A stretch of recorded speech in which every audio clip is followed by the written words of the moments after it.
The banker stopped breathing before I did. It was subtle, a flicker in his eyes, a stiffness in his jaw. He stared at the screen like it had just spoken his name. "Sir," he whispered, already standing, "please come with me." I tightened my grip on the counter. The card felt heavier than plastic should. Old, scratched. My mother's handwriting still faint on the envelope she'd given me years ago. For emergencies only. This was an emergency. 10 minutes earlier, I'd been sleeping in my car. An hour earlier, my ex-wife's security had escorted me out of the house I helped build. No clothes, no cash, no dignity. She hadn't even looked at me. Now the banker's hands were shaking. "Sir," he said again, louder, "we need to verify something immediately." I followed him into a glass office. Doors locked behind us. Another banker joined, then another. No one spoke. They stared at the number on the screen. Then one of them swallowed hard. "This account," he said slowly, "was never supposed to be accessed." My heart didn't race. It sank, because whatever was on that screen had already decided something, for both of us. 3 months earlier, my wife told me she wanted a divorce. No warning, no fight, just a document slid across a marble table like a business proposal. "You'll be taken care of," she said, eyes already elsewhere. I believed her. That was my first mistake. The second was trusting the silence that followed. Her phone never left her hand. Her meetings ran late. Her laughter sounded rehearsed. I started noticing absences where explanations should have been. Her warmth disappeared first, then her respect. By the time I realized I was already a guest in my own marriage, it was too late. The divorce was surgical. Her lawyers dismantled me politely. My name vanished from accounts overnight, assets reassigned, history rewritten. I signed because I was tired, because I thought walking away intact was still possible.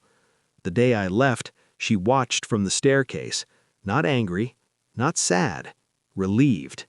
That's when I understood. I hadn't been replaced. I had been removed. I didn't confront her. I never raise my voice when the truth is louder. Instead, I watched.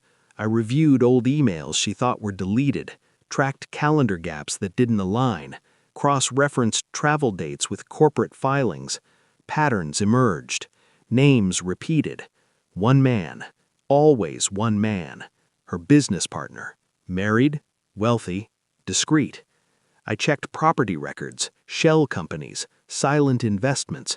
Everything led back to him. And then, something else. My mother's name surfaced in a trust document. That stopped me cold. My mother died when I was 22, quietly, poorly, or so I was told. She left me almost nothing, except that card. I'd never used it, never needed to, until now. The banker finally spoke.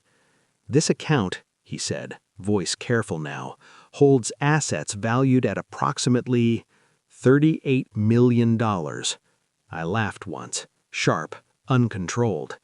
"That's not possible." He turned the screen toward me. My name, my mother's signature, a trust established 27 years ago, hidden, layered, protected. "She was our primary client," the banker said quietly. "She anticipated circumstances." I understood then. My mother hadn't been poor. She'd been hiding from people like my wife, from people who saw men as resources to extract and discard. I didn't go home. I went back to my ex-wife, not to beg, to end something.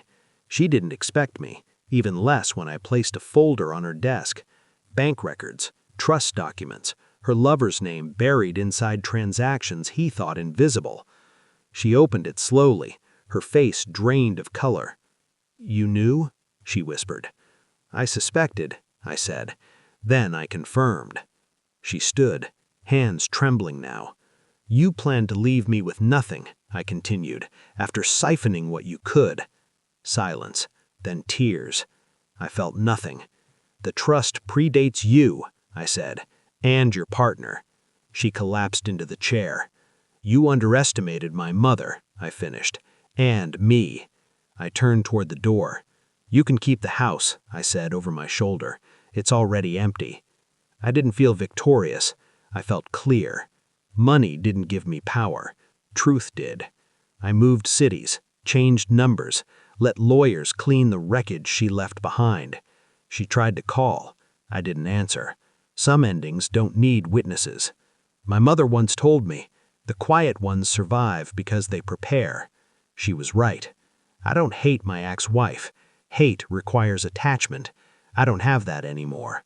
I walked away richer in every way that matters, and she will spend the rest of her life wondering how badly she misjudged a man she thought was already broken.